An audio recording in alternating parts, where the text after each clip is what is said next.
Welcome, everybody. Vodcast Ep.6. Man, I can't believe it's been 6 episodes. It only seems like a couple, but last episode we started our series of our top albums of the decade, and I think it, whether we did this on purpose or not, I think it's kind of perfect. Kind of how we're going through this is we're a week away from closing another decade, so I think it kind of works perfect the way that we set it up. With the next one will be the first decade of the 2000s and then following up to 2019. So kind of works out well. But for this episode, this is going to be our top 20, not 25 and not 30, but top 20 albums of hard rock heavy metal albums from the 90s decade, 1990 to 1999. This one was really difficult. I thought the 80s one was difficult. For this one, was so difficult. I probably could have put 500 records on here. I went back and forth with the years. So the way I ultimately did it, and just so you guys know, watching kind of how we came up with this, same as the 80s one, I picked, five albums per year for me. And then Corey, he didn't specify per year, right? You just picked your favorite 50 albums, and then we combined the duplicate albums and then kind of picked whatever was left over. Is that right for you? Yeah, that's right. And I think I thought I had the years in there. I might have missed it this time. But I thought what was crazy was you might pick an album from the artist, and I picked the same artist but a different album. Yeah. And that totally left them off the list. And I'm like, oh no, because I try to pick the one seminal album or my favorite album from one artist that had, 3 or 4 releases. That way you don't take up all 20 right.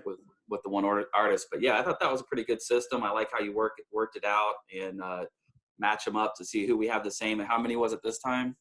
We actually 15? had, for the 90s one, I think we had, 15 I think it was 16. I can tell you. Oh, you're right. It was 15. So pretty close. I mean, the last one we had 19 or 18 or something like that. So we have pretty similar taste, especially for these first 2 decades, but for the 90s as well. And yeah, good point. You mentioned I would put an album from a band and you would put an album from the same band, but a different record. That was your favorite. And I think that's kind of the cool thing about the 90s is each band on this list had multiple top albums, no question. I mean, some of these I could have interchanged. So, all right. Well, that's just a little intro there. Corey, of course, back again as my co-host. Do you want to just jump right into it? And then so I can do that. Thanks, John. It's Corey here. The channel that I'm from is the Just Add Vinyl channel. Head over and give me a subscription and hit the like button. But do that for John's Record Rack as well. But anyway, for Corey's as well. Corey's got some awesome series. Your Hard and Heavy series is unbelievable. Your record stores across America. So do it, people. Thank you, sir. So, man, 1990 to 1999, I jotted down a couple things. So, those are my high school years. So I'm coming in as a freshman in high school, about 1991. I was 15 to 23 years old. Now I can't read my writing here, but during that time I was married, still married, and I had my first child. So it was a busy year. So in the front half, a lot of craziness and going around and doing my shenanigans like high school kids do, and then a lot of important things too to close out the decade. I saw Pink Floyd in concert. Wow, did you go to the Division Bell on the Division Bell tour? That's I pretty did. sweet. That's just a once in a lifetime, and we knew it. And some other things that were going on was Ozfest started there towards the end of the decade, which gave me a lot of opened my eyes to a lot of new music that actually would start to go into will play a bigger part in our 2000s list. But Headbangers Ball was on TV still. CDs were ruling the world. Every now and then somebody had a tape deck, but mostly it was all CDs. So I just kind of made some notes there. Starting out with 1990, and I notice our list is a little heavier towards the front half of the decade and a little thinner going towards the end of the decade. But just to rattle these off, and then so you guys know what's coming up that we're going to talk about: Alice in Chains, Facelift; Slayer, Seasons of the Abyss; Megadeth, Rust in Peace; Anthrax, Persistence of Time; Jane's Addiction, Ritual de lo Habitual; and then 91, Nirvana, Nevermind; Pearl Jam, 10; Soundgarden, Bad Motorfinger; Metallica's Black Album; 1992, we have Helmet, Meantime; Ministry, Psalm 69; Pantera's Vulgar Display of Power; and Rage Against the Machine, self-titled. 1993, we have Sepultura, Chaos AD; Melvin's Houdini. 94, we've got Pantera, Far Beyond Driven; Machine Head, Burn My Eyes. Nothing for 95. Then 96, we have Tool, Anima. You could tell me in a second, or when we get to that album, if I'm saying that right. But Tool, Anima. And then 97, Fu Manchu, The Action Is Go. Pretty cool to get that in there. And then 1998, Fear Factory, Obsolete.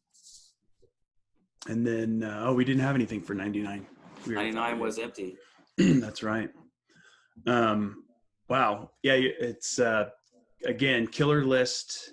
And honestly, I think the reason, at least for me, why the first 3 years of the decade are kind of loaded, so kind of top heavy. I think for me, it's because, and even if you were to look at my list before I ended up going with 5 and 5, I just had such a hard time picking which album in basically from 95 on to the 99, which album to include. I just kept wrestling with myself. And so then I'm finally like, you know what, forget it. I'm going to put what I think was most impactful to me. Yep. So, all right, well, shoot, Alice in Chains, we'll go back to 90, Facelift. That was my introduction to the band. I think I'm one of the few people, at least that I know, that got to see Alice in Chains during this tour on the Clash of the Titans tour at Red Rocks. So I saw the late Lane Staley. Yep. And what I didn't know at that Red Rocks show, I didn't know how famous it would become, because years later, decades later, I think the first time I heard the story was on Sam Dunn's Metal Evolution back in 2012. But Jerry Cantrell, the guitar player for Alice in Chains, tells the story of basically being the opener for Slayer, Megadeth, Anthrax on this Clash of the Titans. And nobody knew who Alice in Chains was outside of Seattle at that time.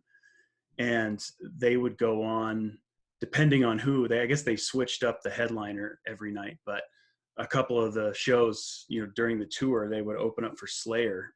And Slayer would go on. And you and I both know, being Slayer fans ourselves, that Slayer fans will not be outdone. When they want to see Slayer, like, good luck being the band that goes on before them.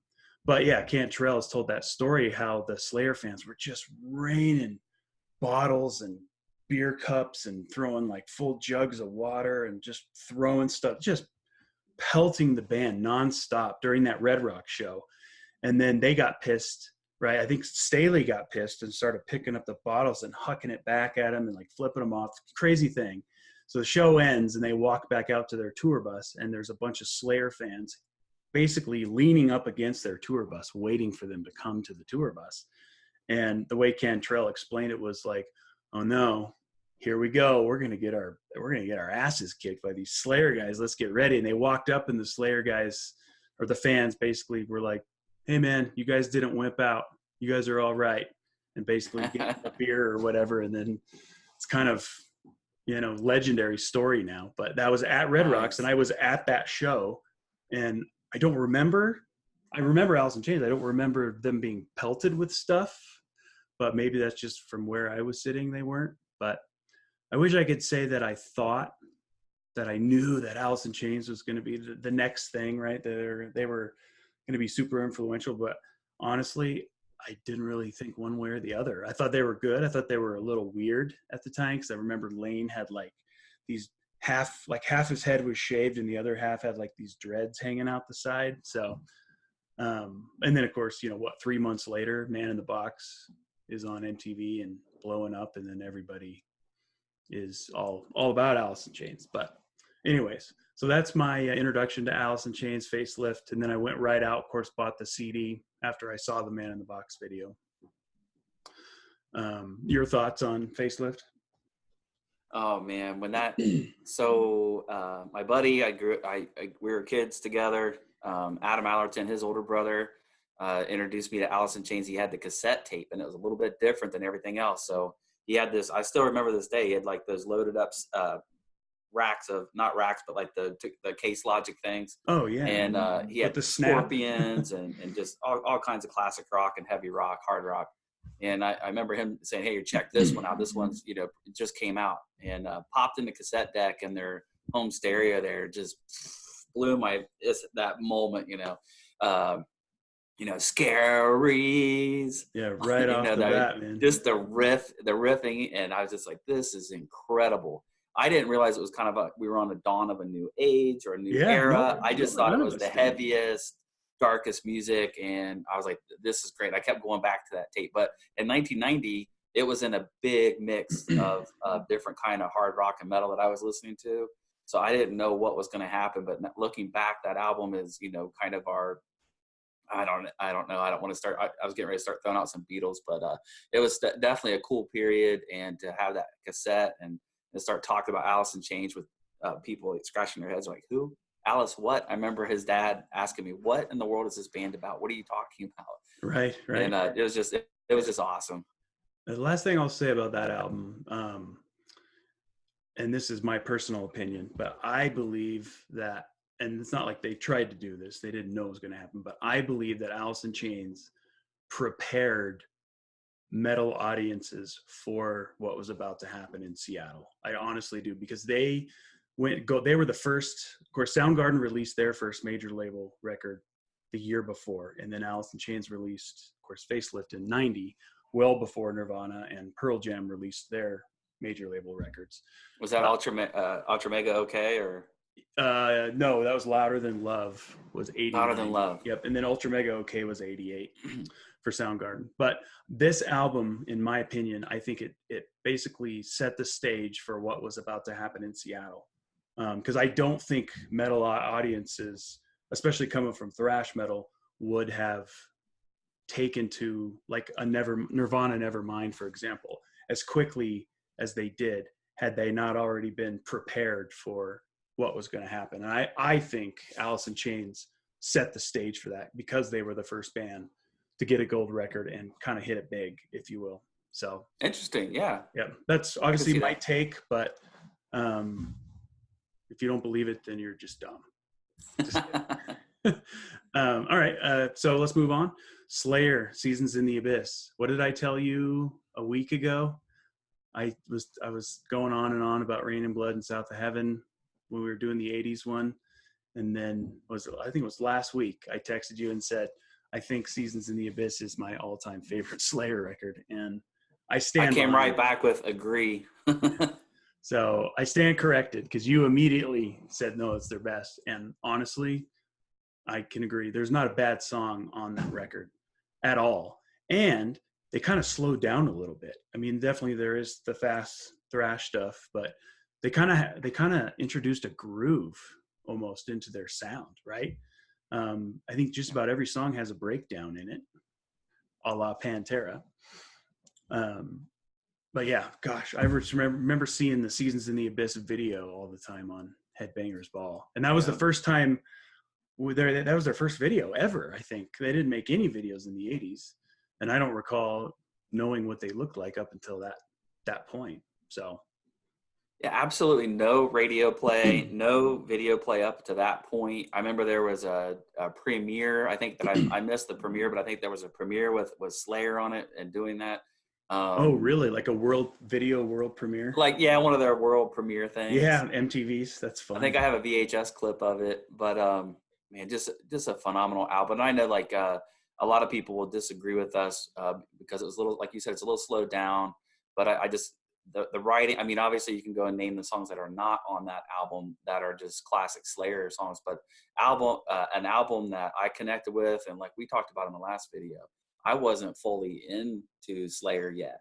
You know, Slayer scared the crap out of me. Right. So it wasn't until 1990 and Seasons that when I started to get into Slayer and was like, wow, what is this? What have I been missing out on? And to be able to slow it down a little bit, the timing, the signature changes, the content, all the tri notes and fifth chords in that thing. I mean, it's just eerie, it's scary, and it's just a phenomenal album, phenomenal piece of art. Oh yeah, I completely agree. And who would have thought that?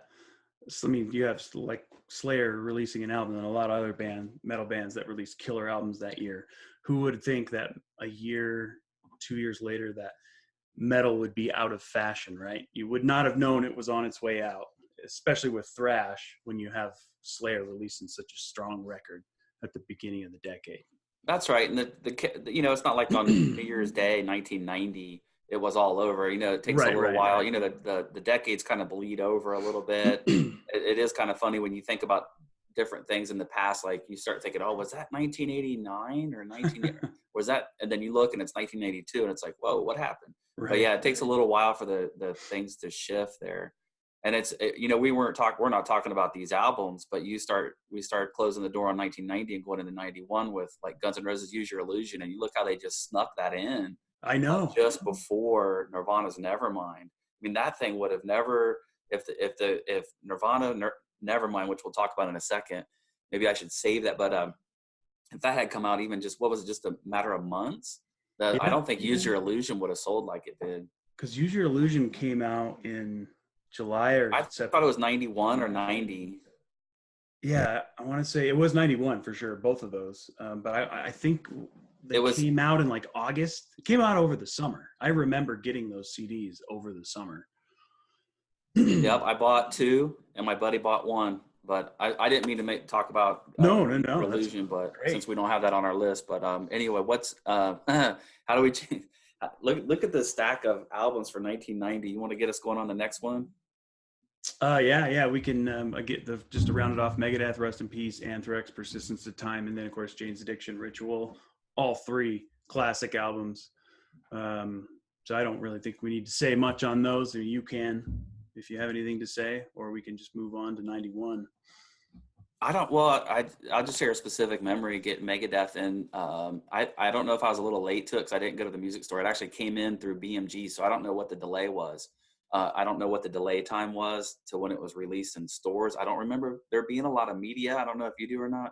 I don't remember there being a lot of media about it. So maybe other people won't.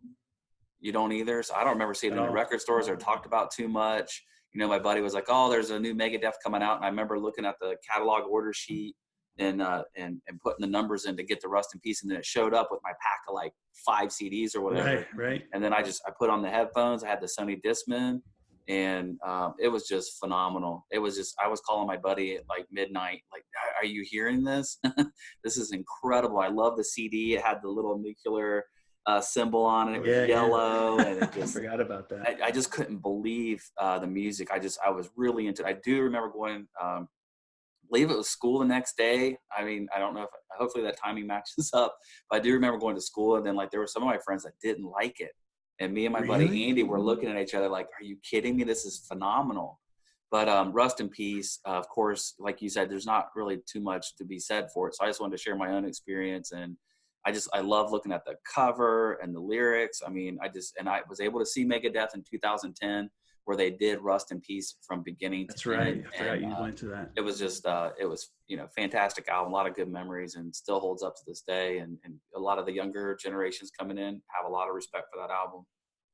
Yeah, classic absolutely. Yeah, okay. Enough said on that. I don't think I could add anything else. So let's 91. We have 4 records. Well, wait. Did you want to say anything about Persistence of Time? Or... Oh, shoot. Yeah. Sorry, we can. So Anthrax. Persistence of Time. That's my favorite Anthrax record. Some people don't think it's as strong as, you know, the record that came before, Among the Living, but that happens to be mine. And for a long time, almost 2 decades, that was Joey Belladonna's last record with Anthrax. And I even think the lead guitar player as well. I think that was That's his right, last all the record. way up until like Worship Music, right? Yeah. But yeah, love that. Of course, I always remember seeing the video for Got the Time, the Joe Jackson cover that they did where they're in the building, and by the end of it, the whole building like collapses with Scott Ian just going to town. It's kind of cheesy graphics, but hey, it was 1990. But yeah, I mean, I think Anthrax, especially musician-wise, I think they're a little underrated because, again, like Charlie Benante's drumming in this record is just phenomenal, second to none. And I think that's their rhythm section alone is just the strength of that band. And it's a fun listen. It's a fun record to listen to. It doesn't get old to me. It aged well. And I think it has a little better production. So that, you know, you transition from the '80s Anthrax, where it was more punk, as the production was a little thinner, a little rough, and then you go to something like what can you really do with Anthrax if it was produced a little bit better? And they were able to bring out a lot more of the bass sound, I feel. But Persistence of Time, yeah, it was maybe a little bit more accessible, but I'm always in for the more accessible albums. Like Seasons of the Abyss is one example. So I think they start to lose some fans that miss that. So we're going to see that theme throughout the '90s. Yeah. But they're gaining millions of fans and hundreds of thousands more fans for a reason. But yeah, Persistence of Time was really good. And then Jane's Addiction, Ritual de lo Habitual. I mean, that was another one that came in. I don't know if it was the same time as Rust or not, but it seems like it was about that same time. Put the headphones on, a little bit different. It's thinner, you know, it doesn't have that, it's not that metal production, but it's that alternative sound. And I was, you know, rumors were going around about Jane's Addiction, and they had a few songs already. And I was really excited to be on top of a new album. And then you hit the play button, and it's Más Influencia con Cecilia Scatutian. Yeah, that's right. Better que lemos, Ereavo Sanalis. Hanas Addiction, and Yeah. I mean, then it right starts in 3 days. The epic song's 3 days. I didn't know what was going on, but it took me for a trip that first, and then I just get into that one. And I even like the slower ballad song, Classic Girl. So Ritual de lo Habitual, phenomenal Jane's Addiction album, and I'm a big Jane's J.A. fan. Yep, agreed. That was my first Jane's Addiction album that I got back in the day.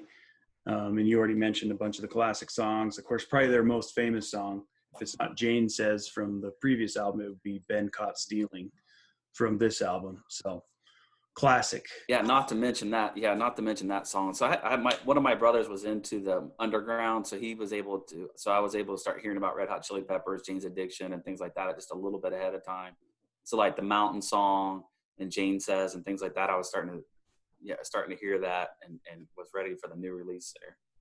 Go ahead, awesome. I was starting to ramble. No. Yeah, awesome. All right, that wraps up 90. So 91, Nirvana, Nevermind, Pearl Jam 10, Soundgarden, Bad Motorfinger, Metallica Black Album. Nirvana, Nevermind. What I'll say, even though it's not my favorite Nirvana record, I think it's their most important record, obviously. I remember to this day where I was when I first heard the CD, actually, and it literally had just come out. And I was in my buddy's, we were in his garage working on his dirt bike, because we used to ride dirt bikes back in the day. And he's like, "Oh, you got to check this out." And he had this little Sanyo boom box, if you will. There's a little handle that had the little CD pop-up thing. You put the CD, slide it in the slot, and then close it down. So that was in his garage. And he's like, "Check this out," and plays it, opening chord to Smells Like Teen Spirit, that opening riff right there. And I'm just like, by the end of it, I was like, what did I just hear? Because honestly, I'd never heard anything like that before, especially, you know, coming from listening to mostly mainstream music at that time. I was blown away. And then I would literally listen to that. I was 14, over and over and over and over and over again. I tried to learn every song. It was so easy to learn on guitar. So I remember learning every song on that record. But to have an impact like that, especially for me, because there's so many, I mean, music is my life. To remember the exact moment when I first heard it, I think that says a lot about the impact that that record had, not just on the rest of the world, but on me being a heavy music fan. Yeah, I mean, that album released and we knew change was going to happen. Change was happening. So I think I caught like the half of it towards the end on the radio, and I was like, what's going on there? And I remember just trying to hunt for it on the radio, going back and forth between the hard, the rock stations, trying to catch it. I think I heard it, a few times. I just go berserk when I listen to it. My sisters still tell the story where my whole family was at a Holiday Inn and my parents were out, running some errands or grabbing pizza. And it was just me and my two younger sisters in the hotel room. And it came on the little clock radio. I was able to pull it up on the clock radio.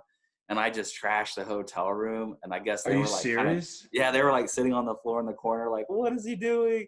And I was just going crazy, throwing, just having fun, throwing stuff around. That's and then of course I had to, talk them into not saying anything to mom and dad. But I remember that. And then I also remember, at school, it didn't take long till everybody started looking different and talking different. Yeah. And that whole grunge scene hit. It just seemed like almost overnight at that point. It really did. It probably wasn't this way, but it just seemed like, everything is status quo as far as heavy music is concerned. And then it's all the way up until as soon as that record comes out and then gets significant airplay, it was like it was overnight. It's like, okay, we're wearing, people are dressing with big hair and, tight pant, tight jeans and super long hair, maybe even doing the hair glam metal thing, dressing up. And then overnight they're wearing baggy ripped jeans, Converse and flannels, right? And and not shower. Look like they haven't showered in 3 months. But I just remember, it was like overnight. I was, going school shopping for clothes 1 minute and I'm getting, whatever I bought in the 80s. And then the next minute Mom, I need flannels. I need baggy jeans and I need flannels. It's like, what? So, yeah. Well, crazy. I was out of style, so I didn't have to worry about trying to get clothes that were in style. I didn't really change my look too much. I think by the time I got into Pearl Jam and stuff like that, I was tying the flannel shirt around my waist. Yeah, that's the classic Seattle look: the flannel tied around your waist and Doc Marten boots. Other than that, the scene. I remember Saturday Night Live, and Kurt Cobain was tearing it up. Tearing up the set. They trashed the set. They did Territorial Pissings, and I remember watching it live that night because my buddy and I were excited to see Nirvana live. And so that second song, they did Territorial Pissings, and then of course it's the classic scene where they kick everything over. But it didn't take too long for when everybody in school was going along with this, I almost started to recede. I started to pull myself back. Like I was looking around and observing everybody, and I didn't want to, be a sheep or whatever, trying to be that deep thinking high school kid. Yeah. I was like, oh, you guys. So I started to recede and pull myself back away from the grunge scene a little bit. I didn't want to be a part of it because I'm looking around at all the kids that are just going nuts about it, and not really taking it but I did appreciate the different sound. I appreciated the reality check that music needed at that time to shake things up a little bit, even though grunge itself didn't last as a genre, didn't really last too long. Yeah, it's true. It only lasted really 4 years, at least in the mainstream. In the underground, that was those guys have been playing since the mid 80s. Most of those bands, they just happen to get famous. Yeah. Or they get lumped in, or they get lumped into the grunge where they only have some aspects of it. Right. Right. Exactly. All right, well, let's stick on the grunge theme. And the next record in 91 that we have on here is Pearl Jam 10. I'm kind of partial to Versus myself, but I do like 10. I don't think it's aged as well. Not the songs. The songs, they're all great songs, but the production.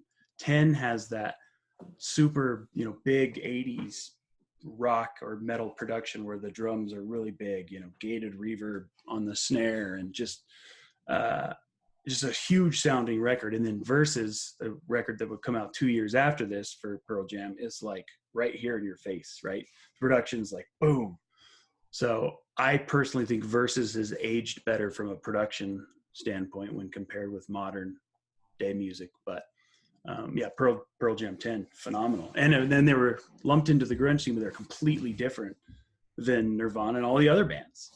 They sound completely different. They do. They really do. And I think you put 10 in there for me. I think you're allowed me to influence that a little bit. I know Versus and Vitology are probably better albums. But for me, and I don't really listen to 10 that often. As you know, I picked up the original vinyl and I gave it a spin all the way through for the first time in many, many years. And of course, if Jeremy or something like that comes on the radio, I'm not going to listen to it. It's just so overplayed. But when I put like we did last time, I put my, hat on 1991, I take my plaid t-shirt or plaid shirt, flannel shirt and tie it around my waist. If I do that, that album was incredible. I listened to it over and over. It was deep. It was like introspective, and I'm looking at the lyrics, and everything's a journey, and having these discussions with my friends over the phone or in person about the lyrics, and all these rumors are like, oh, did Eddie Vedder shut himself in the basement to write this album? I might be confusing that with Alice in Chains. I don't know, but it was just so deep, and I play it on the jukeboxes when we would go out to the movies. And I think to this day, my wife hates this album because I played it so much. That's so funny. Yeah, phenomenal album. And just to be clear, where I said I don't think it's aged as well production-wise. As far as the songs themselves, yeah, they're legendary, timeless.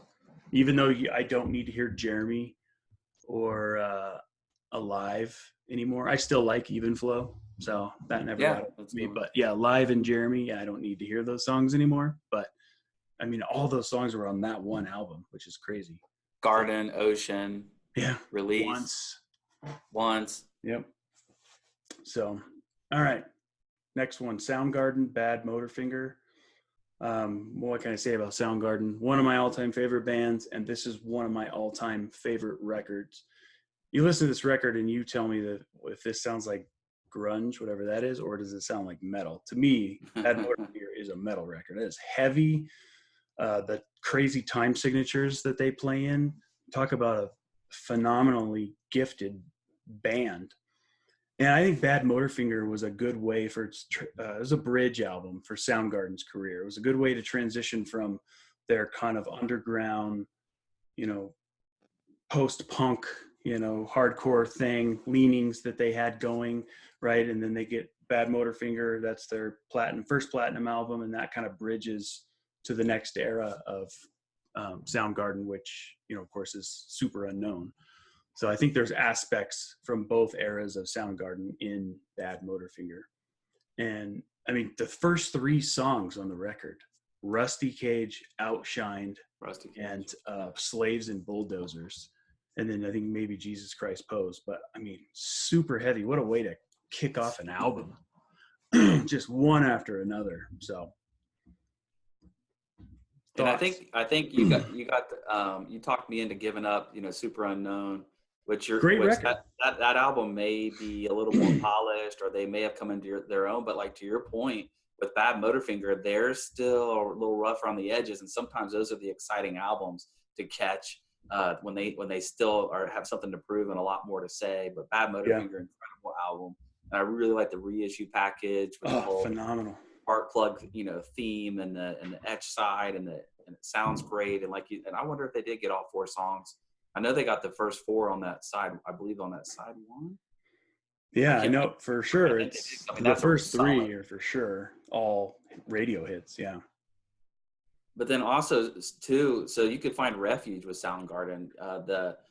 Where did heavy metal go, and where did hair metal go in the 90s? It disappeared. No, you could find refuge with Soundgarden and Alice in Chains. Yep.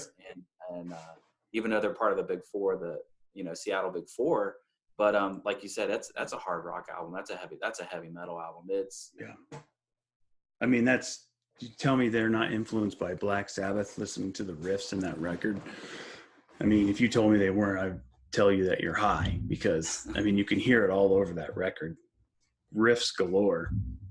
All right, last one in 91. Metallica, the Black Album. I saw this tour when they toured with Guns N' Roses, the Use Your Illusion tour. I remember seeing it at in Mile High Stadium, the original Mile High Stadium in Denver. And that was my first big, like, huge stadium show. The shows I had seen before then were, few and far between, or maybe it was like a Christian band that played at our church or something like that on Saturday night. I think that those were the biggest shows I had been to at that time. So this one was, this is the biggest show. And I mean, it's phenomenal. I think Metallica blew Guns N' Roses off the stage that night.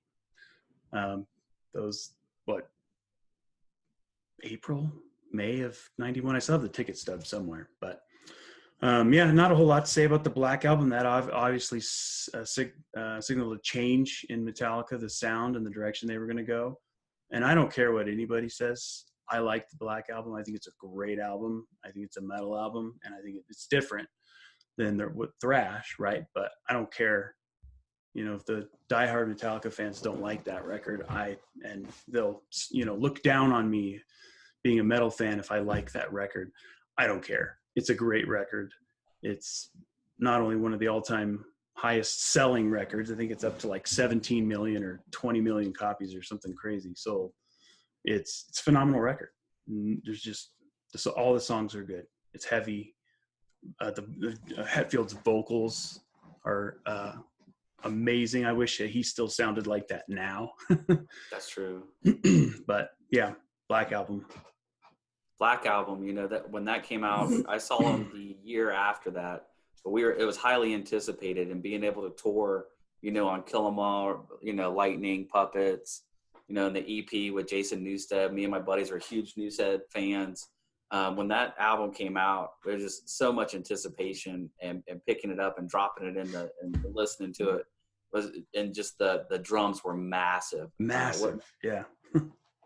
Just massive drums, and of course Bob Rock, production. But and you're right, there was a dividing rift that happened with metal fans there, where a lot of people said that Metallica sold out. I didn't know what they were talking about. And then being able to catch them live was just an incredible time to see them at that time. It was Legend Valley at Buckeye Lake, not too far outside of Columbus, Ohio.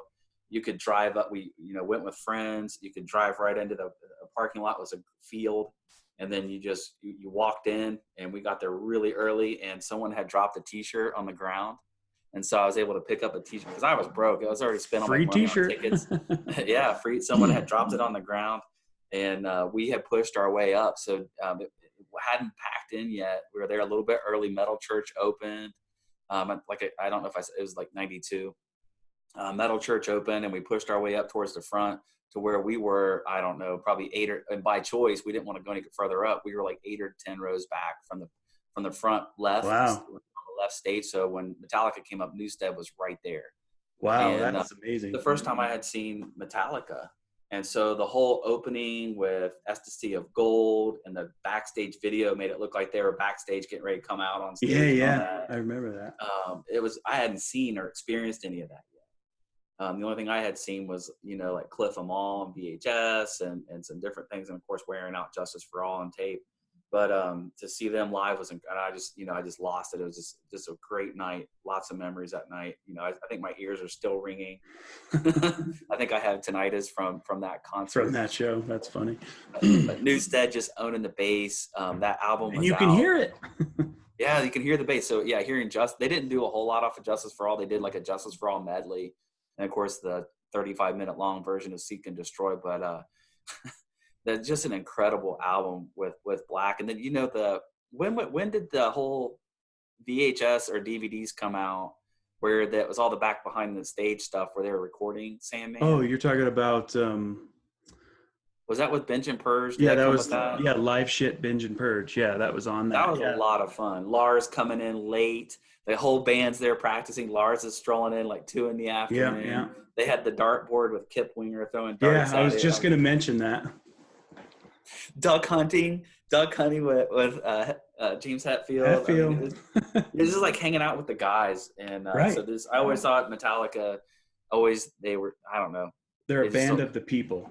Band of the People. They're not a corporate band. They are great a fan. And even the bigger they got, they continue to remember where, and live their lives, where they came from. So, yeah, Metallica, Black Album. So that's 91.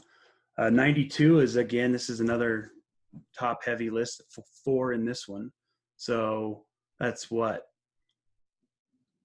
13 records in the first 3 years we have on here. So that says a lot about that first half of the decade. First half of the decade. So, all right, 92, Helmet, Meantime. Where is it? Right there. I was jamming that before we started the podcast. Phenomenal album. Love Helmet. I've seen him a couple of times.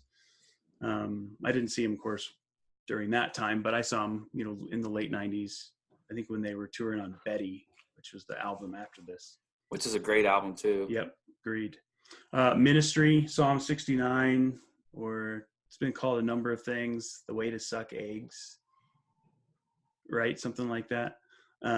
Yep, Pantera, Vulgar Display of Power, and then, of course, Rage Against the Machine, self-titled. Helmet, Meantime, phenomenal record, completely different sounding record than anything that was going on that time. I think Helmet came out 10 years too early.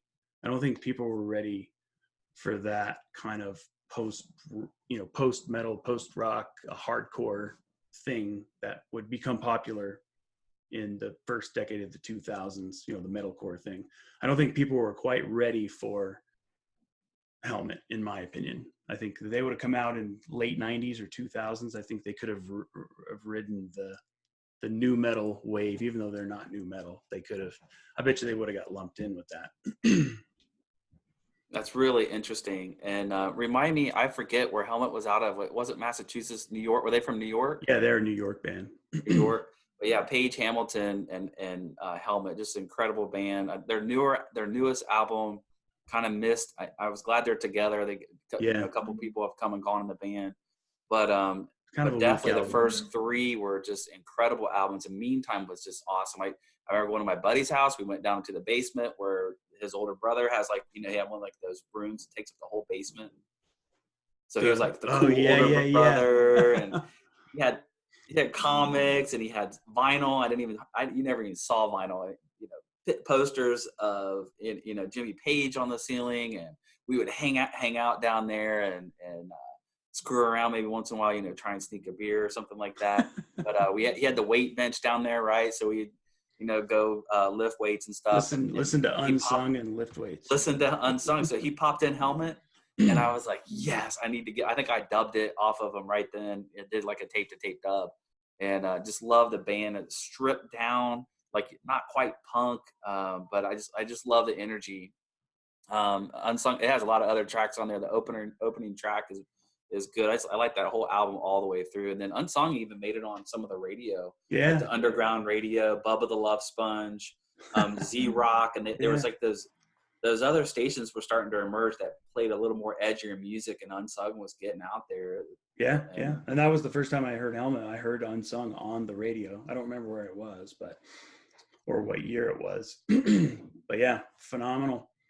Next one, Ministry, Psalm 69. This was my introduction to Ministry. I did not even know who they were until I actually saw the video, NWO, New World Order. Yeah. You remember that crazy industrial, super percussive sounding song. And then, of course, it has Jesus Built My Hot Rod on this record as well. So, but hearing that music at that time was like seeing this Back to the Future. What was that, part two or whatever, where Biff actually takes over and the whole place goes nuts, right? Back to the Future. Oh, you're talking about when they go back to 90. Yeah, they go back to 84. The alternate 1984. The alternate 1984, where it's just all casinos and chaos. Yeah, Biff's in charge. So I imagine that. So I see that as a future. When I saw that, I was like, oh my gosh, this is the future. It's so industrial. It was so much, all the images flashing up on the screen, and it was just so heavy. And if you try to go find Ministry from the mid '80s, it's a totally different band. It's more of a new wave, isn't it? New wave, yeah. And so the what was it, the album before this, or was it this one where they really flipped the switch in the record company? They had to It was the really one push before for it. it. Yeah, Land of Rape and Honey, their '88 record, was when they became full on industrial or metal. That's right. And I liked it. It was definitely a part of my list. I couldn't take a whole lot of it at once, but they were definitely getting a following pretty quickly there. And then Nine Inch Nails. I know usually Nine Inch Nails and Ministry get talked about in the same conversation. I think Ministry would be more like a Slayer, and like Nine Inch Nails might be more of like your Metallica. Yeah, that's a good analogy. They're a little bit more. I don't know. Ministry is a little.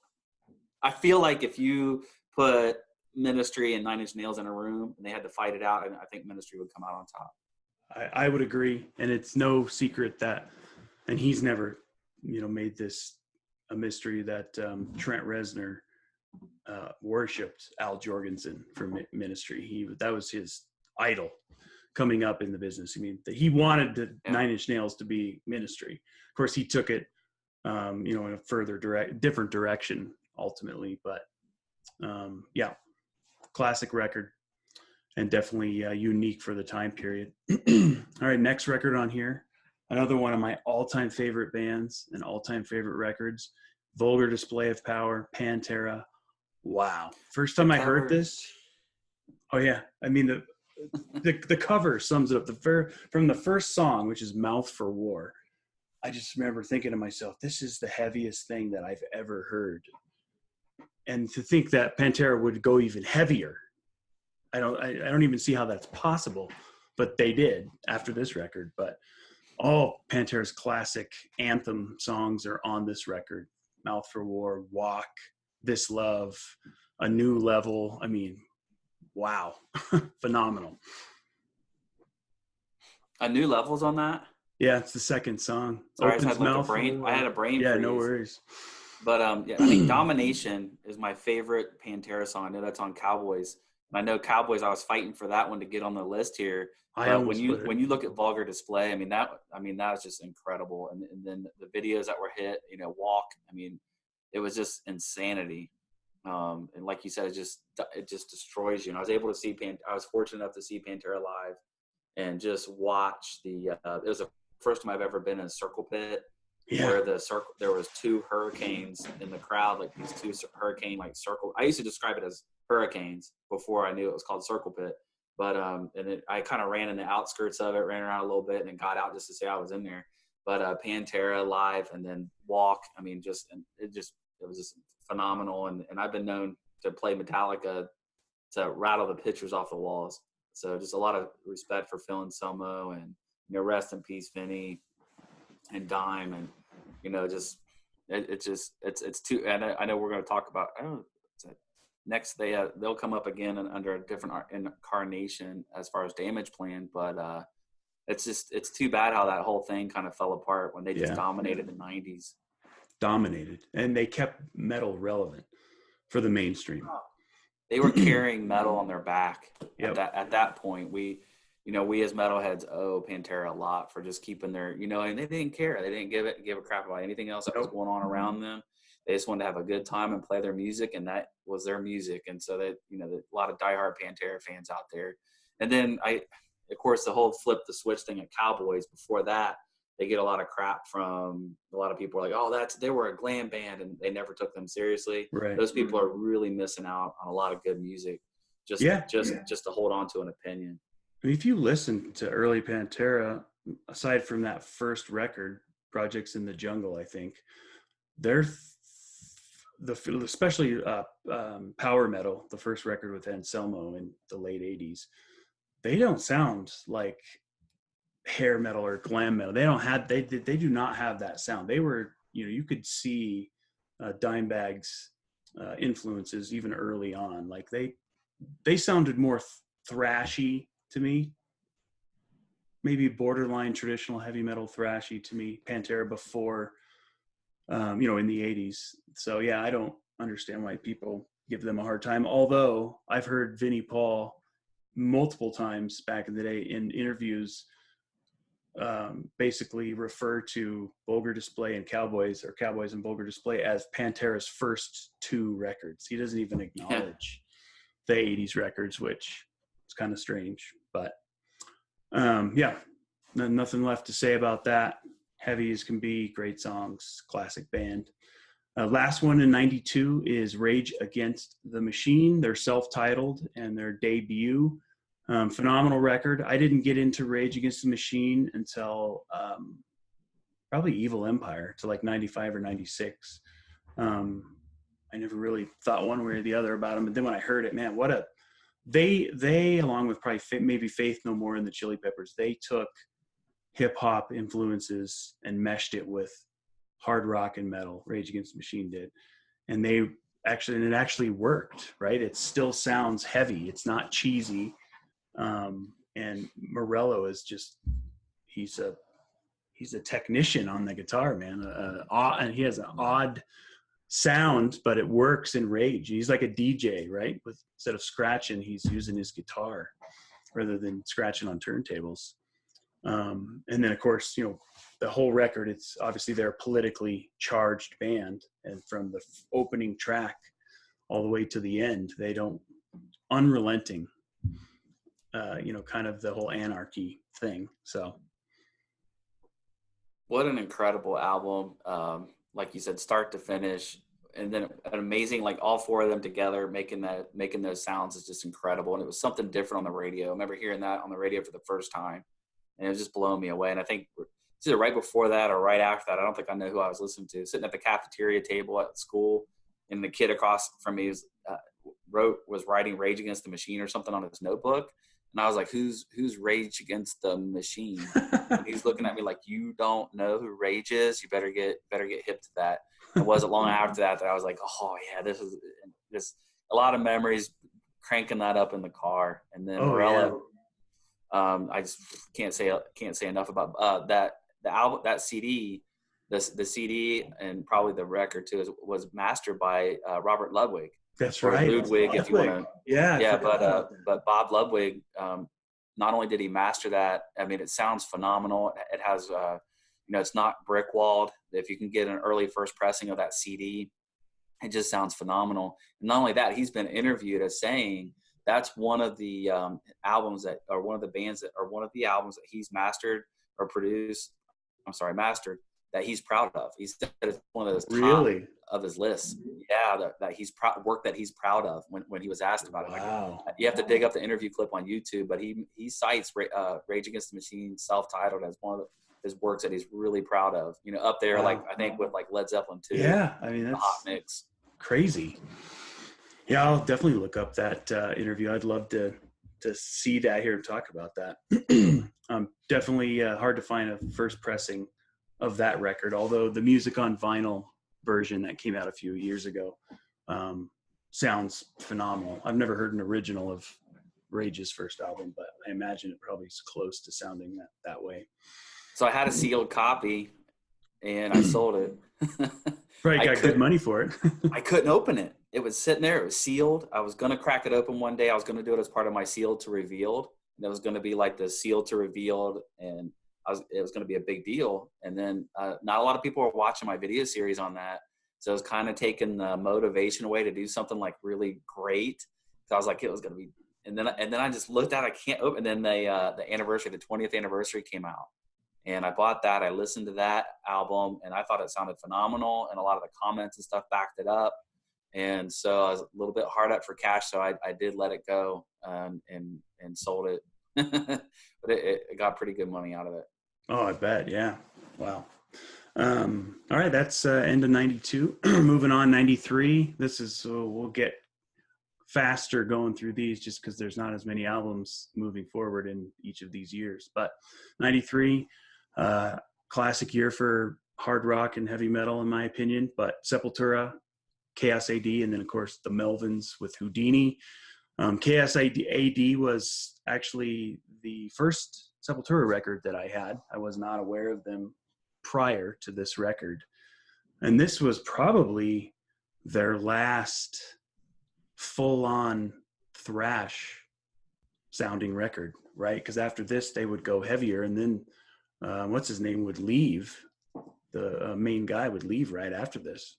Max Cavalera. He would leave and form his Soulfly or start his Soulfly project. But so yeah, this was probably the last of Sepultura's of the original era, anyways. Their thrash style records. So phenomenal record. I love it. One of my favorite '90s records for sure. It's incredible. First heard that at a party somewhere, and I was like, "What is this noise? This sounds like thrash." Like I remember music like this. Shame on me for not having. I think this is the first non-U.S. band on the list, though. From Brazil. Yeah. But I think a lot of these are U.S. dominated picks. But Sepultura. Hearing that was different. This is lightning fast, but it all made sense. All kinds of. It was like organized chaos, no pun. Yeah. But the incredible band. I lean on the Roadrunner years for Sepultura. I really like all those albums are phenomenal. Even their early albums that are really rough and produced poorly. But I really like all the Roadrunner Sepultura albums. But Chaos stands out, and we couldn't close this list without getting that Chaos AD on there. Yeah, absolutely. Do you have the Sepultura box set that had all the Roadrunner records? Yeah, I do. Yep. You do have that. Sound good? All of them quality? So actually, I think Chaos was one of the weaker sounding ones on that box set, but the reissue fixed a lot of the problems I found with it. So I think that box set plus Chaos AD, the reissue, the 2 LP reissue, is probably the way to go if you wanted to get all those at once.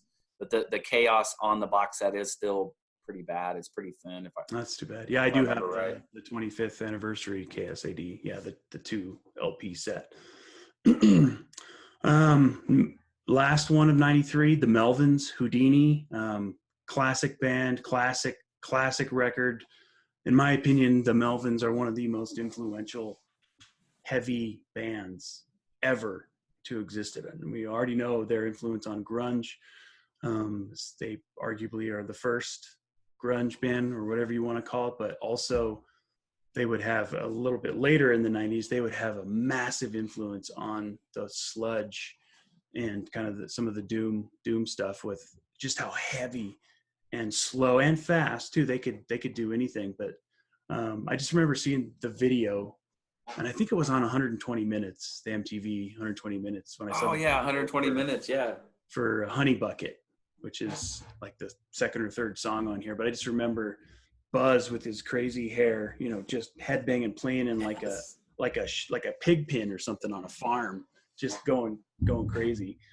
And then I don't know if you've ever seen the Melvins live, but I've seen them a couple times. Still to this day, this was 2010, 2011, small club in Denver, the Ogden Theater in Denver. Still to this day, that is the loudest, most ear-piercing band I have ever heard. I mean, you want to talk about wall of sound. They just punished my ears. That's probably why I'm deaf to this day.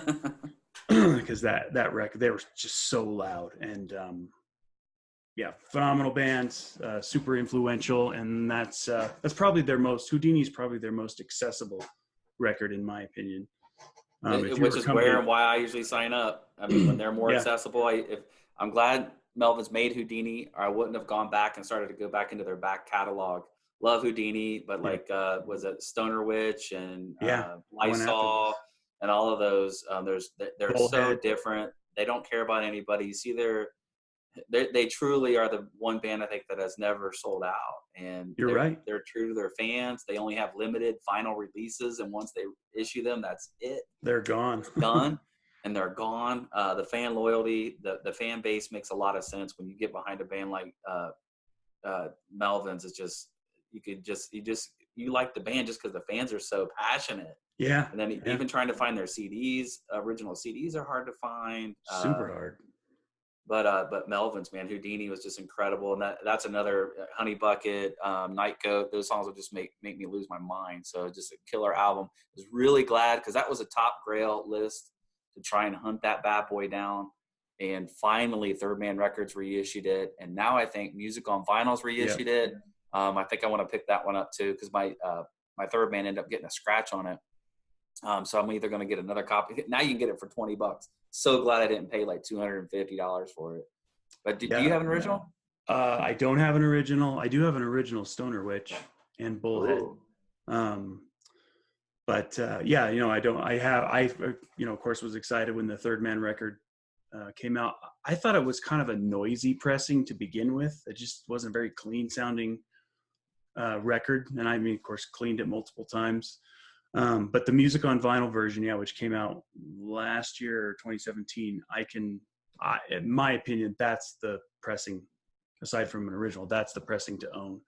The music on vinyl version, they used the same masters that Third Man Records had, but it's a much cleaner pressing, in my opinion. So I'll have to pick that up. And then the artwork on Houdini, that looks like kids playing, right? You just glance at it at first. They're and it's like, oh, this is kind of interesting artwork. And then you look at it a little closer, and there's like a bug, and like what is going on? The dog's got two heads. So what's really cool is there's a record shop in California called Penny Lane, and the art, I forget the artist's name now, but the artist that did the Melvins, and he did a lot of posters and stuff at that time with that style of artwork. He did a mural for Penny Lane Records. Oh, wow. And he has put together all of the pictures in one big scenic, it looks like it's a park scene. So it has all the characters of all the, most, if not all of the different album covers, like Offspring, Houdini, but it all plays together in this big, huge mural. I'll have to send you a picture of it. It's really cool. I walked in the record shop. I looked at it. I'm like, wait a minute. There's Houdini. There's Offspring. What's going on? Right. And he actually, I was just there this summer, and he had moved locations, and he didn't have anywhere to put the mural. The mural was too big, so right now it's put away. Oh, bummer. You gotta see this thing. It is so cool. Yeah, I'll look up. So I'm sure it's online, right? Or did you ever do a Record Stores Across America at that place? So I didn't do one for his shop. He didn't want to be interviewed, and the shop was pretty small at the time. But I think I talked about it somewhere. But yeah, if you when we get off here, look at Penny Lane Records mural, and I think there's a little website feature on it where the artist is there with them. Oh, okay, cool, very cool. So that's the end of '93. Moving along, we've got 5 more records. So '94, Pantera shows up again. Far Beyond Driven, Machine Head, Burn My Eyes. I know that we've both talked about not wanting to include multiple records by the same band in such a short list. Top 20, you want to try and represent as many diverse bands as you can, but Pantera, Far Beyond Driven, I mean, that's heavier than Vulgar Display of Power. I don't even know how that was possible, but I just remember the first time I saw, and I bought this record immediately when it came out, but I remember the video for I'm Broken, watching the guys and Anselmo like headbanging, just jumping around in their practice space, to that song that's on this record. Yeah, I mean, talk about not only heavy, but talk about a super masterful production on that record. Because if you listen to the guitar parts, there's not, pre-recorded rhythm tracks where Dime does his leads over the top like he did on previous records. When he goes to solo, the guitar cuts completely out like it would be live, since they're a one guitar band, and they still maintain that massive, huge sound with this record. Yeah, I don't know. I think this is probably my favorite Pantera record. It goes back and forth between Vulgar and the record after this, Southern Trendkill, the Great Southern Trendkill, but Far Beyond Driven. And also the heaviest, no question, the heaviest record music-wise to ever top the Billboard Top 100. Came in number 1. And I mean, that's unheard of. Are you kidding me? And they had no radio play on this, for this record, and they came in number 1. That just shows you their massive fan base. I think this is the album where Phil Anselmo is the most proud of when he looks back because of that reason. But I'm Broken, and then 5 Minutes Alone, probably one of the heaviest songs of all time. The interesting Black Sabbath cover with Planet Caravan. I love it. I think it's great, that cover. And then remind me, where's Drag the Waters? Is that on Trendkill? Yeah, that's Great Southern Trendkill. Because that CD too, man, we would wear that thing out at work. We would drive, me and my buddy Sean, we would listen to that at work, but there'd be like a diverse group of people there. And so let me just say, like, a lot of people didn't, like, some of the ladies did not like it at all. We would just play that, and we would just wear that. That's pretty funny, man. Wow, And that's funny. and then like people were coming around on it and stuff too. But like Far Beyond Driven was just, I lump all those together because we just constantly played them all the time. Yeah, yeah. I don't see how you can. I can still play that record over and over again. I probably listen to that record once a month, just because I love it so much. I need to go back and revisit. I definitely, going over these lists make me want to go back and revisit some of the ones I haven't played in a while. Yeah, it's what better time to do it? That's what I've been doing, trying to get through all of them before we film these episodes, but sometimes it's just not possible. But yeah, Pantera, Far Beyond Driven. Next up, Machine Head, Burn My Eyes. Love Machine Head. Some people will argue and say that this is Machine Head's best album. It was their first album.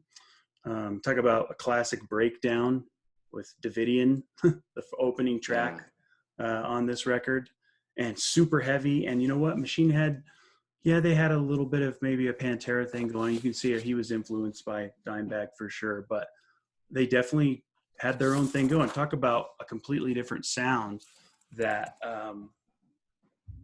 what's the main guy's name for Machine Head? Rob Flynn. Rob Flynn. Coming from Violence, which is a full-on thrash metal band, to this, which is, bordering on what we now call metalcore. And that's one of the things I wanted to talk about in my summary was nu metal and like groove metal. Not quite yet to the metalcore, but definitely some roots in there. And I don't care much for those terms. I don't like how Pantera gets tossed by some people. They're like, oh, that's groove metal. And then they totally use that as a derogatory term. And I don't quite fully get that. Or like the nu metal. We start to lose people along the way when we go into the 90s and the 2000s. The alternative, all the little branches start getting more alternative or more industrial. Yeah, metal fractured in the 90s, just completely fractured. And I feel like some of the guys that are older than us, maybe even 3 to 5 years, start to have an attitude towards nu metal, or they start to lump things into nu metal that doesn't belong there, or doesn't. I think it transcends it. But I didn't want to get down into that. Machine Head, I saw them live, and I think it was 95 or 6. Wow. And that was the first time I had heard them. So I had missed this album by 2 years because I believe it was 94. So, but I saw them live and then bought Burn My Eyes there off the table. I saw them at Alrosa Villa. Wow, that's pretty sweet. The infamous, the famous and then also infamous Alrosa Villa, which is for sale right now, which is crazy. But I'm looking at the song list. Like you said, Davidian, Old, 1,000 Lies. This is just an incredible album. Of course, they had the breakdown video, which just made me lose my mind. But Death Church, A Nation on Fire, Blood for Blood, I'm Your God Now, Realize is a killer track. My buddy played this in his Mustang 5.0, and he had a enclosed plexiglass boombox to play rap and hip hop with. He was mostly a hip hop guy, gangster rap. Until I started bringing Pantera, he would make exceptions on hip hop for Pantera, and then for Machine Head, the Machine Head.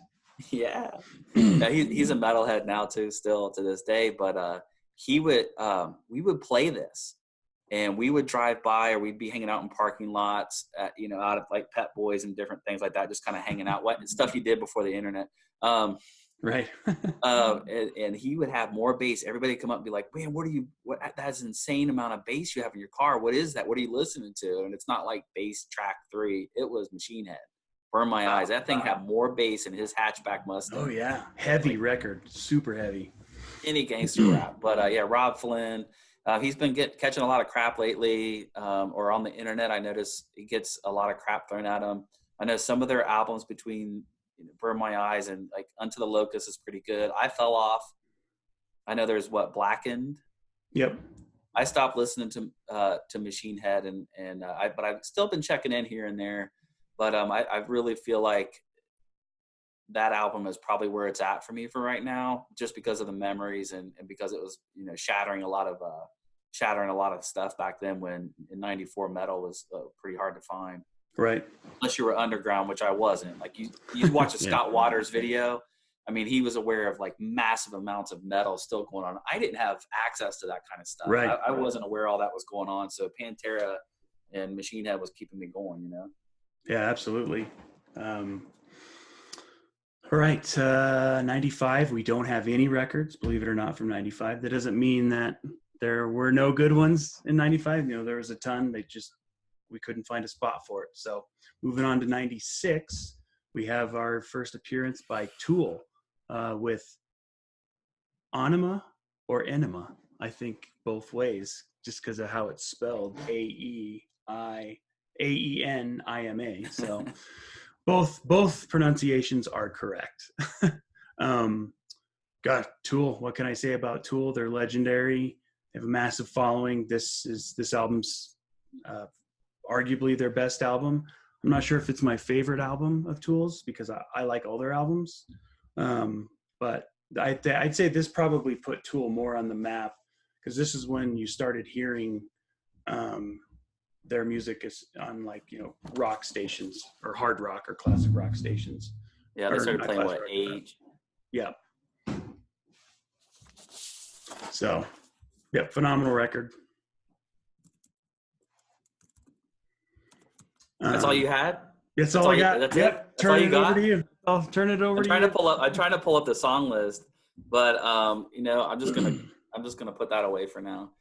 So when I think about Tool, Anima, I think the album is Anima, and there's a song on there, Enema, but I don't know. But what's funny about that is it immediately sparks debate, right? Tool. I mean, you think about pre-internet. I mean, Tool is so deep. It was introspective. You had what were the lyrics and trying to unpack what was going on behind the songs, and that was just perfect for someone like me that I like the Dream Theater. I like the Fates Warning and the progressive rock and progressive metal. Remember I was downtown, and I hope I'm not making the video go too long by sharing that. No, these stories are great.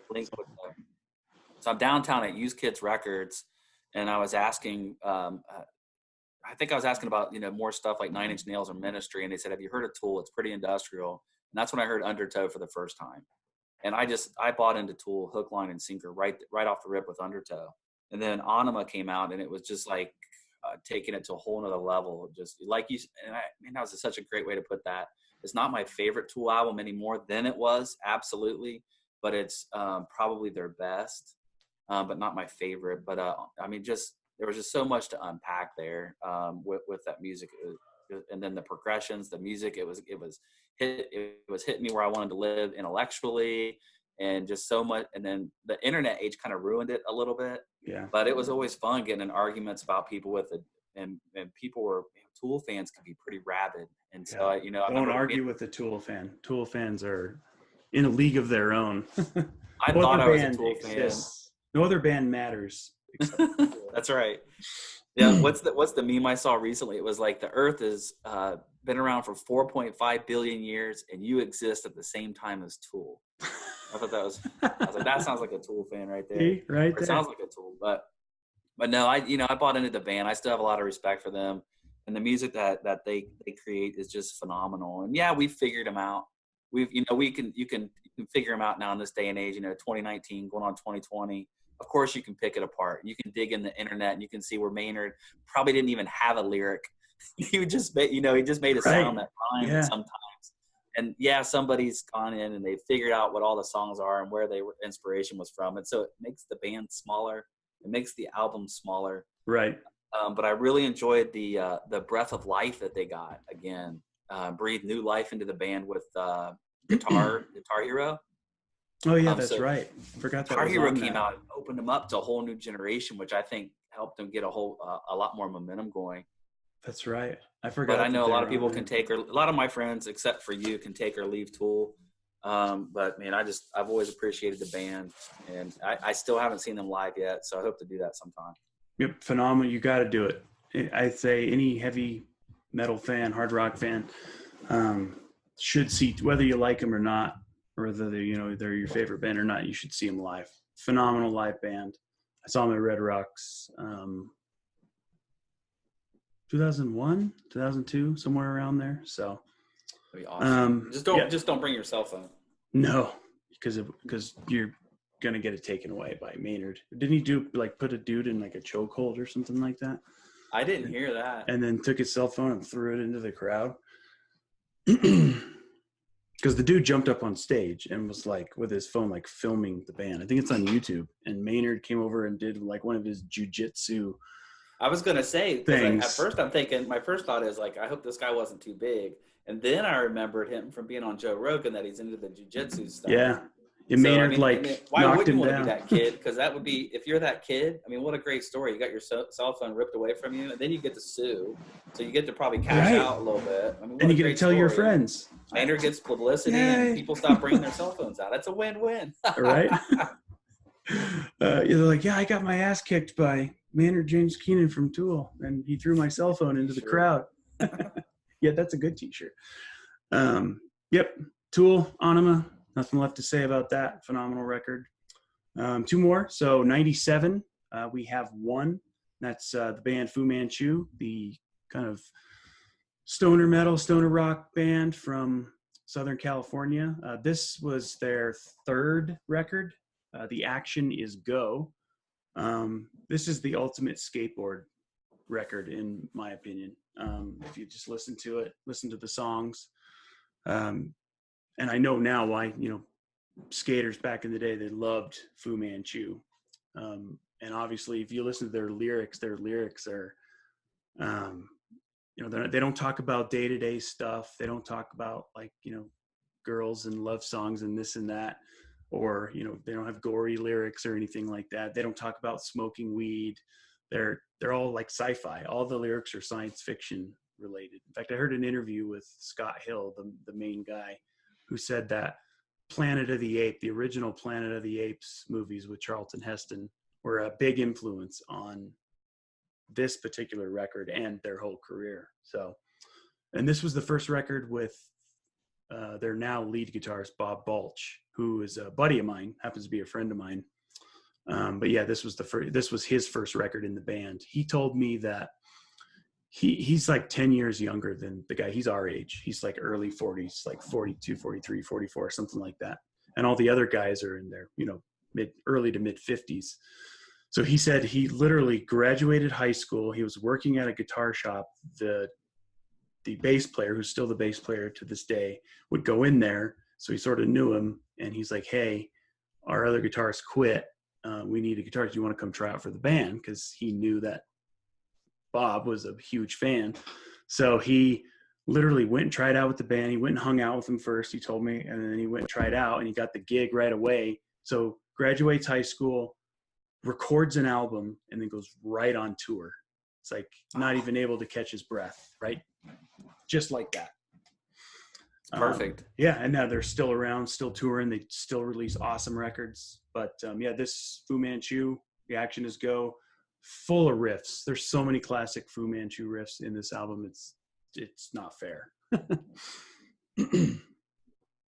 Yeah, the Fu. I mean, listening to them, the guitar, the wall of guitar sounds, it just harkens that California desert rock. It makes me. I shared this with you before. It's like I listen to Fu Manchu and I feel like I got to go hop in a Camaro and like go drag racing. Oh yeah, like immediately. I can just feel the energy. I just want to. I cannot listen to Fu Manchu in the car because I'm going to start driving too aggressive. Start running people off the road. Get out of my way! Like, come on, or either that or just start playing on the road and want to drag race and things like that. And right now, I don't have a car that's good for that. But no, I just love their whole. Didn't they kind of spring from Caius? I mean, we don't have any Caius in our list, but I thought Fu Manchu kind of came from that. And I know that Brent Bjork joined Fu Manchu for this album too, and he was from Caius. I thought there was a connection there. So with Caius being the original, like kind of desert. Sorry, didn't mean to cut you off. Yep, nope. No, you were saying so. So yeah, Brant Bjork, was kind of he's kind of a desert rock legend, right? He's been in a bunch of those bands. He even has his own project. But yeah, he was in Fu Manchu for a spell. He's not anymore. I think Scott Reeder's the drummer now. But yeah, I would probably say Caius. Maybe like Monster Magnet, some of those bands kind of set the stage for a band like Fu Manchu, because I think the first record was 94. So, but what a great analogy. Driving getting in a race car and just driving 200 miles an hour, right? Or a drag race car, right? It's just what a perfect analogy for that record. Cause it's just go, go, go, go, go, go, go, riff after riff after riff. So I was glad that we both voted on this record and that we got to, include it because it's a little off the beaten path, right? I don't want to say obscure because they're not necessarily obscure, but most people wouldn't put this in a top 20 list. So, and it's hard rock metal list. So yeah, it's definitely on the rock side. And I don't mind getting some. Me as you look at some of my lists, I had a lot of rock heavy stuff as well as the metal. So we could go in two different directions. But really glad that Fu Manchu made it on here. Yeah, me too. All right, last record for our top 20. This rounds it out. Coming from 1998, we do not have a record in 99. So our last one happens to be 88, and that is Fear Factory, Obsolete. This was their third record, if I'm not mistaken. Yep. And some people prefer Demanufacture, right, which was the record before this. Some people prefer Obsolete. I hear this record called groove metal. I've heard it called industrial metal. I've heard it called new metal. I think maybe closer to industrial than anything else, but it's just a killer heavy metal record. And it's one of my favorite 90s records still to this day. I love it. Yeah, I was really glad to pick up the reissue of this. I think I used to live with Demanufacture. I was kind of the Demanufacture was it. And I had kind of forgotten how good Obsolete was until, what was it, last year or earlier this year? You said, look, pick that up. And I think it was late last year. I picked it up and it was just listening to that. It just from front to back, it's a whole journey. Right. And not only is there some, blistering, industrial moments, but there's also the slower tracks too that kind of tie it all together and give you a little bit of a break. But I mean, that's one album that I listen to with my stereo just teetering on the edge of distortion, ready to just really enjoy it. And it's Fear Factory. I love them. I love how they came into the 90s and freshened it up with that industrial metal sound. And Obsolete is probably one of the best ones. I would pick one of my favorites, if not one of their best ones, in my opinion. Yeah, completely agree. And yeah, you mentioned it earlier with the previous record, but talk about a bass heavy record too. Like you said, you crank thing and your speakers are flexing like crazy because it's such a huge bass boom. It's a boom sounding record. It's all about that low end, right? You can feel it in your gut when you crank that. Yeah, I love it when the bass drops hit on those. Yep, agreed. Well, that wraps up the top 20. I'm not going to say anything about these, but I thought I would just read through my honorable mention. We each picked 5. So I'll read through mine, and then if you want to read through yours. So these are the records that we wanted to be on here, but we just couldn't agree on. So they still made it in, sort of. So my honorable mention, which these could be in my list. I could swap any of these out, and I like them just as much. But 92, Alice in Chains, Dirt. Talk about phenomenally heavy record, and that really solidified Alice as a force in the heavy music world. And that was 92. 93, Sleep's Holy Mountain. Classic stoner rock or stoner metal album.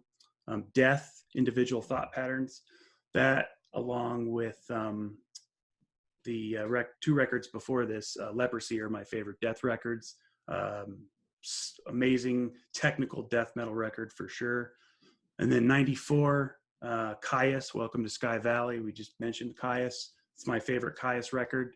And then finally, Prong with Cleansing from 94. And it's probably my favorite Prong record as well. So those are my plus 5 that could have made it onto the list, but didn't. And what an incredible 5. I mean, I'm just looking at it like, wow. I wasn't awake to sleep yet. But look at Prong Cleansing. Was that the one with Snap Your Fingers, Snap Your Neck? Yeah. Yep. And then, but that's if that's the only song you like on that album, you're missing out. Dirt, oh my gosh, that's probably the darkest album I've ever heard in my life. It's got to be the darkest concept record I've ever heard. Oh my gosh, it's disturbing actually when you hear what he's singing about. And ultimately, it claimed his life. Lane Staley, that is. That's right. But yeah, phenomenal record. And then Death is incredible too. And then Welcome to Sky Valley. I'm glad you had that on there. I had forgotten that was there, and so glad to see the Caius get a nod on that. And I recently picked up a reissue of that. So go ahead. I'm sorry. No worries. Yeah, no, the reissue was phenomenal. By the way, the Caius one, I have the same one. So what about you have 5 as well that you included? So yeah, my 5 are first 1990 Judas Priest Painkiller, coming out record in 1990, hanging on to the 80s. Just the opening track with Painkiller, but then it's a dark and evil album too. When you look at Touch of Evil, that song, if I play it loud, it will give me chills every single time. Nightcrawler, but then it kind of an unexpected album closer. I think it's track 10. I think there's 10 songs on that. But the last track was a little bit over the top still, but a nod to the 80s. I think it has like 3, what was it? The name is, there goes my brain. But 3 different solos in it. I mean, it was just over the top, but Glory, one shot at Glory. But it just, track 1 did not match up with track 10 at all. But you talk about Painkiller was just insane. And Judas Priest was keeping up with everything going on in 1990. Yeah, they really did. It brought them into the 90s very well. I bumped Metal Church Human Factor for actually 1997's Living Sacrifice. Okay. Living Sacrifice has an album called Reborn, and that was extreme. I think it was right up in there with Machine Head and that sound at the time. Life of Agony, River Runs Red. This is a 90s, seminal 90s album for me, and a concept album. It's dark. And I mean, I do like Life of Agony. I've got their complete discography on vinyl, except for their brand new one. But then Keith Caputo, I mean, he just incredible. That underground sound, they owned it. But then they totally changed directions with their next album, which is okay. But this time, underground through and through, River Runs Red, killer album. Faith No More, King for a Day. I wanted to get some Faith No More on there. Couldn't decide if I wanted Angel Dust. Angel Dust was killer album, but it was kind of a different change of gears, and I probably would have went with that if King for a Day wasn't such a great album. And a recent reissue has it fresh in my memory with a great bonus disc. Highly recommend the extra tracks on that bonus disc to complement such a great album. And then last but not least, Death, Sound of Perseverance, probably my favorite Death album in hindsight, even though I think a lot of that was written for his other band. But either way, I mean, you look at the album cover art, the complexity of the sound, and the way it all comes together and melts together. I mean, again, I've recently discovered Death, and so it's been quite a voyage going through all the different individual thought patterns. The recent documentary that came out last year about Death, and just the Sound of Perseverance with the recent reissue of that, it's phenomenal metal. Yeah, agreed. I'm glad you picked that. That's also, it's not my favorite, but it's definitely one of mine. And I think it's a super underrated Death record. I don't think it gets as much credit as the other ones do, but it stands up right next to them. Yeah, man, killer +5. Like I said with mine, you could easily put any of these in our top 20 list, and it would still be as valid because these are all great records. So, well, that wraps up our top 20, 1990 to 1999. Next 2 videos will hopefully be done before this year's over, about a week and a half, give or take. And we're going to do the first decade of the 2000s, and then we're going to do the second decade of the 2000s, 2010 to 2019. So look for that coming. I'll sign myself off, and then Corey, you could say a few words, but thanks for everybody watching. If you want, comment. Why don't you list some of your favorite 90s records? If you were to do a top 20 or maybe a top 5, leave that in the comments. I'm curious to hear what other metalheads in the VC were jamming in the 90s. So, yeah, Corey? Thanks for having me on again, John. I really appreciate it, hanging out with you and talking music for an hour or so. Hope some people find this interesting and are plugging this in, listening to it on their commute. But yeah, just really, this is as you could tell, I'm passionate about this year of rock and metal from 90 to 99. So looking forward to tackling and wrestling and grappling like Maynard with his fans and wrestling the cell phones out of their fans' hands. I look forward to grappling with you on the next list, and look forward to bringing it to the listeners. Awesome. All right, everybody. Peace out. Have a great holiday season, and we'll see you on the next one.